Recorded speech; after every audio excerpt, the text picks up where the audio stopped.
வணக்கம். புதுக்கோட்டை மாவட்டம் உலக புகழ்பெற்ற சித்தன்னவாசலுக்கு இன்று மதியம் தமிழக ஆளுநர் ஆர்.என். ரவி வருகை தர உள்ளார்.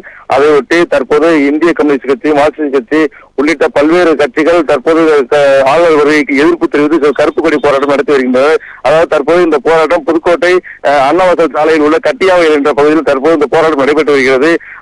ஆளுநர் ரவி இன்னும் ஒரு மணி நேரம் வருவதற்கு இருந்தாலும் கூட முன்கூட்டியே இந்த போராட்டத்தில் ஈடுபட்டுள்ளனர். தற்போது காவல்துறை குவிக்கப்பட்டு போராட்டக்காரர்களை சமாதான பேச்சுவார்த்தை நடத்தி வருகின்றனர். தொடர்ந்து தமிழகத்திற்கு எதிரான செயல்பாடுகள் காந்தி சுதந்திர போராட்ட வீரர் காந்தி உள்ளிட்டவர்களை விமர்சித்து தமிழக ஆளுநர் பேசி வருவதாகவும் இந்த போராட்டத்தில் நடைபெற்று வருகிறது. இந்த போராட்டத்தில் 200க்கும் மேற்பட்டவர், அதாவது கம்யூனிஸ்ட் கட்சி, இந்திய கம்யூனிஸ்ட் கட்சி, மார்க்சிஸ்ட் கட்சி, காங்கிரஸ் உள்ளிட்ட பல்வேறு கட்சிகள் திறந்து தற்போது இந்த கருப்பு கொடி காட்டி போராட்டத்தில் ஈடுபட்டு வருகிறாங்க. இதனால இந்த பகுதியில் போக்குவரத்து மிகவும் பாதிக்கப்பட்டிருக்கிறது.